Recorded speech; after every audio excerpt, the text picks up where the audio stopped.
Hello students, welcome again to our social science class. As you remember, we are discussing chapter Nazism and Rise of Hitler in history.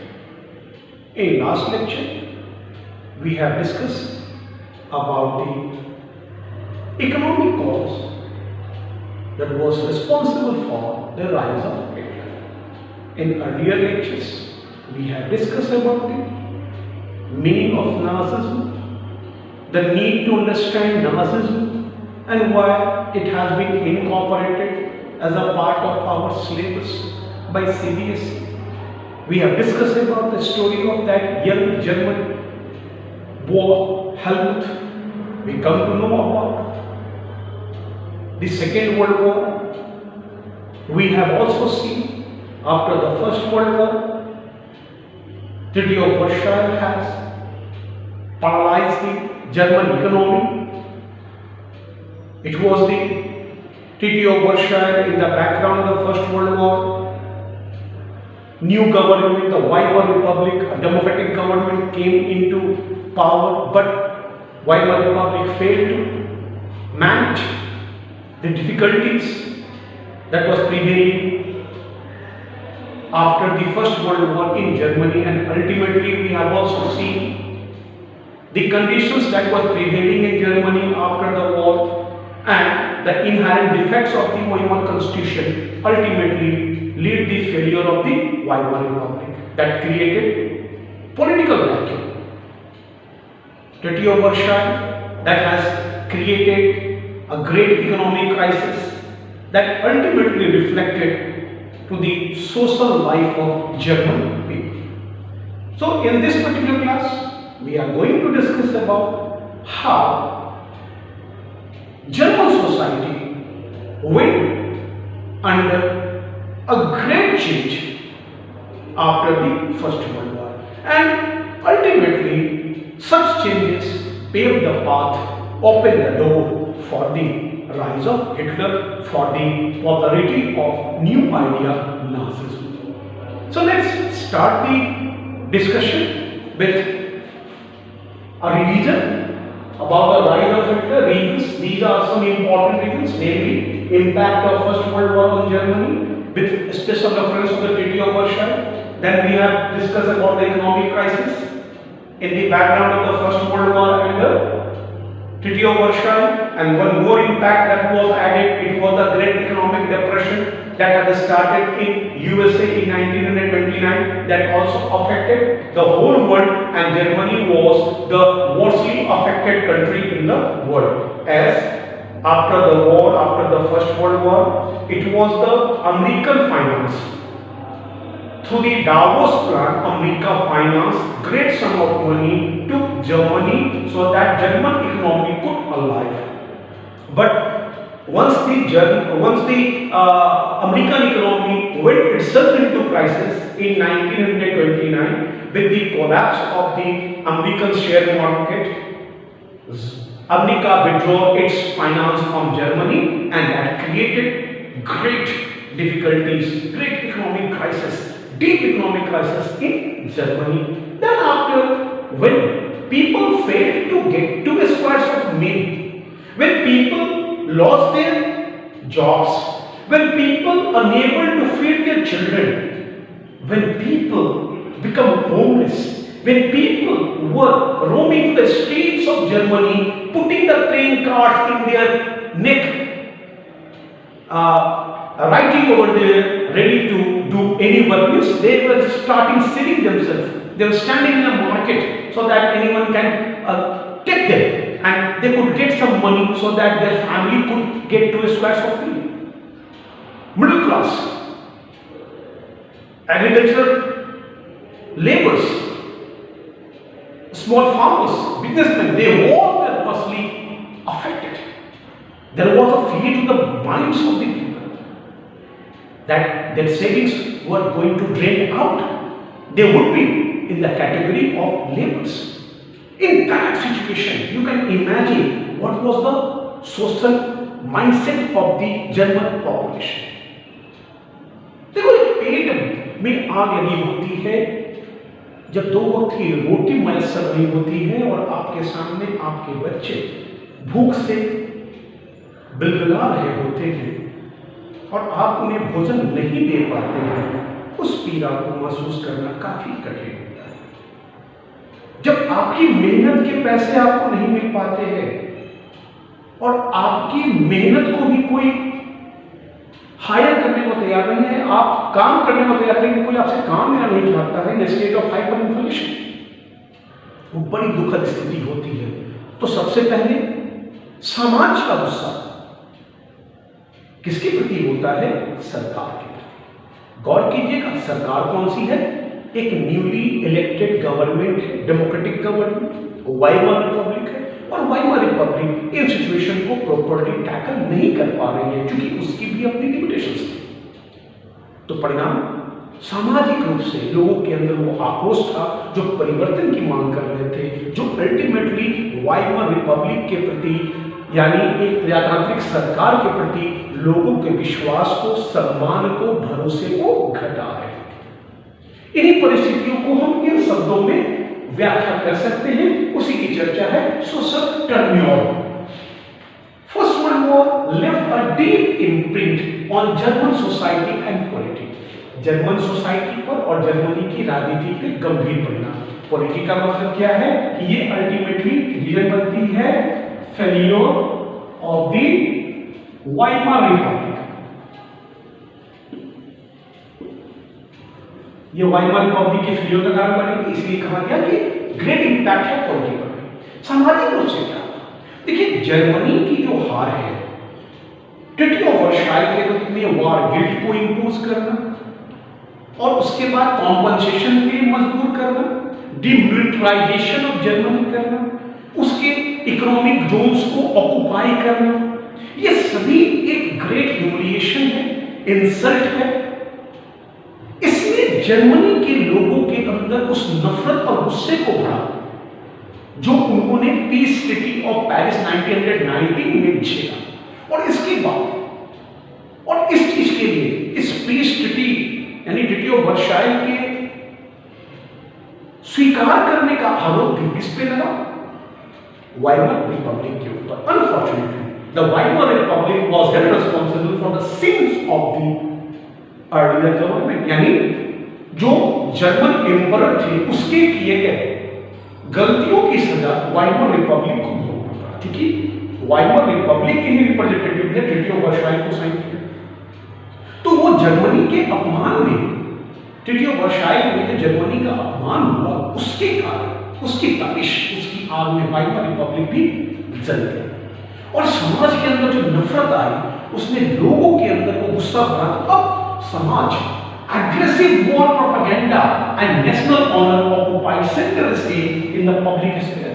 आम जीवन में, लोगों के व्यवहारिक जीवन में aggressive war propaganda means युद्ध की अनिवार्यता, युद्ध के लिए स्वयं को तैयार रखना ताकि जर्मनी के अपमान का बदला जो ट्रीटी ऑफ वर्साइल के द्वारा पेरिस पीस ट्रीटी में हुई है उसका लेना।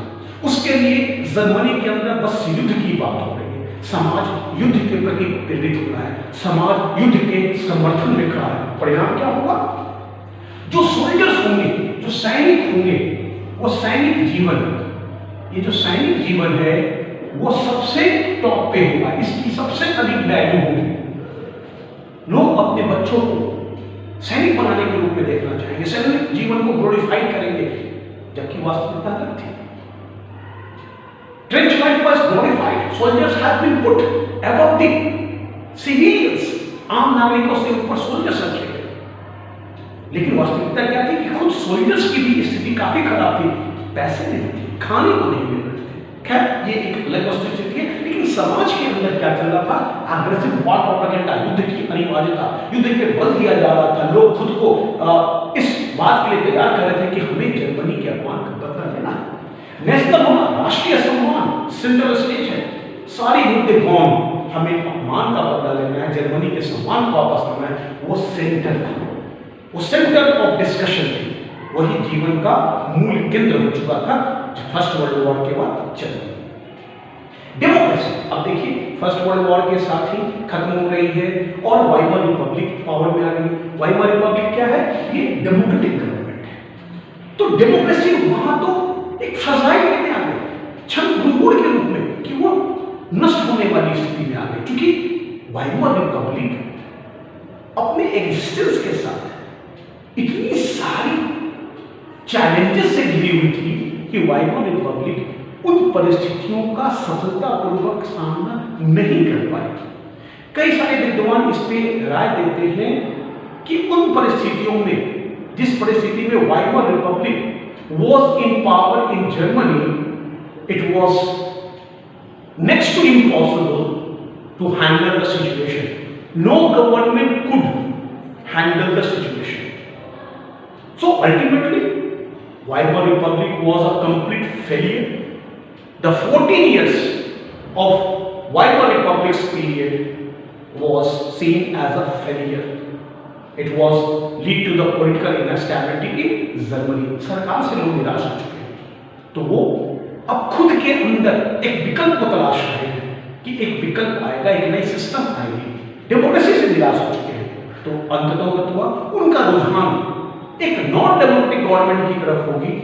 और इसी अवसर का लाभ उठाया नाजिज्म ने, इसी अवसर का लाभ उठाया हिटलर ने, और उसने नाजी आइडियोलॉजी को, हिटलर ने खुद को एक सेवियर के रूप में, एक सिस्टम के रूप में प्रेजेंट किया जर्मन सोसाइटी के पास, एक विकल्प के रूप में, कि इस निकम्मी सरकार, यानी वाइमर रिपब्लिक को उन्होंने बेकार की सरकार कहा, इसको युद्ध में हुए अपमान का जिम्मेवार ठहराया। उस परिस्थिति में खुद को उसने प्रेजेंट किया एक सर्वाइवर के रूप में, मसीहा के रूप में, और जर्मनी को वापस मान सम्मान दिलाने का वादा करते। इस परिस्थिति में उसकी प्रोपेगेंडा सफल हुई।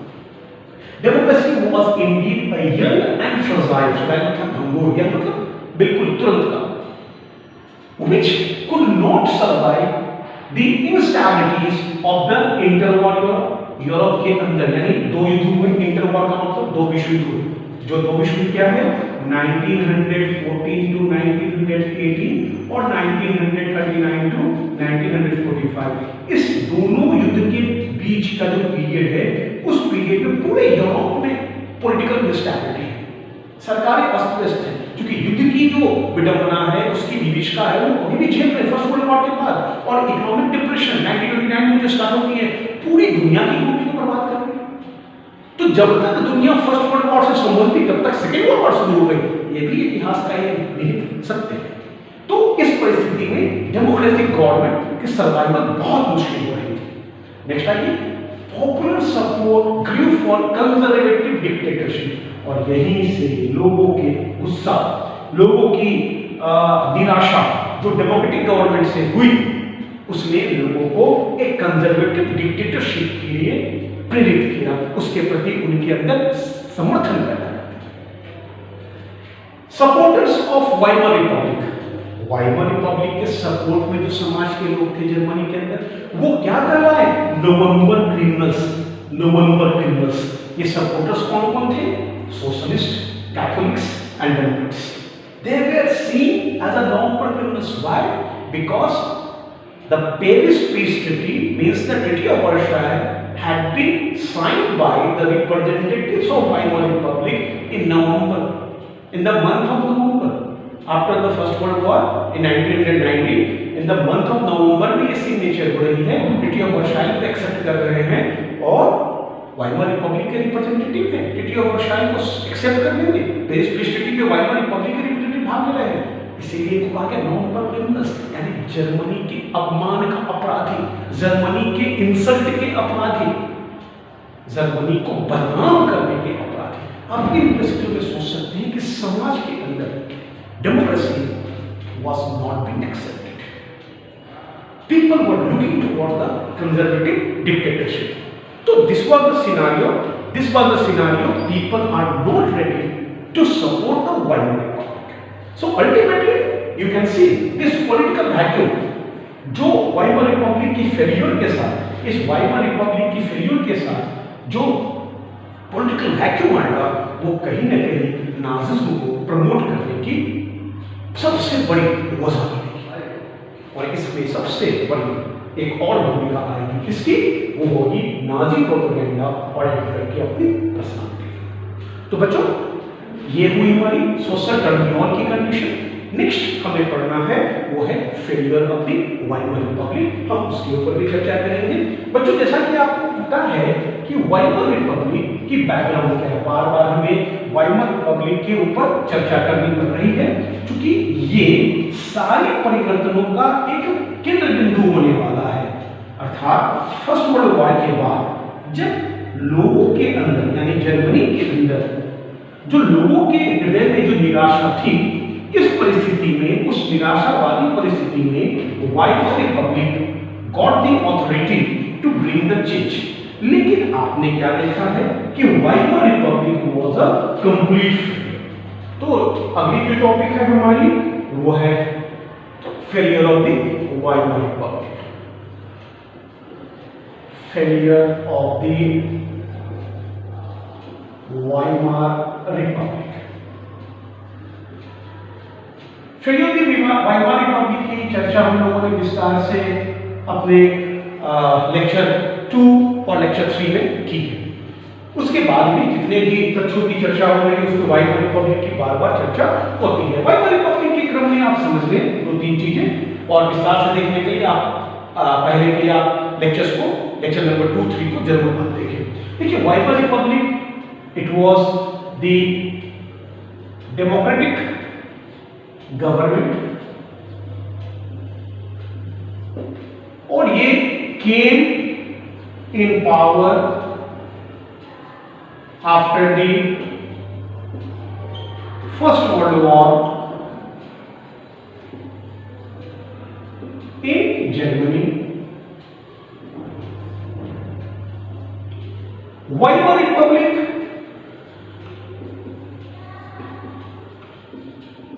failed to win the support of the Germans। क्यों?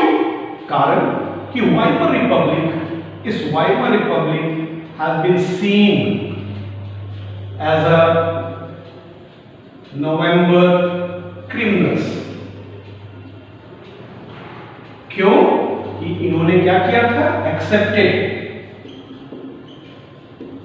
The harsh and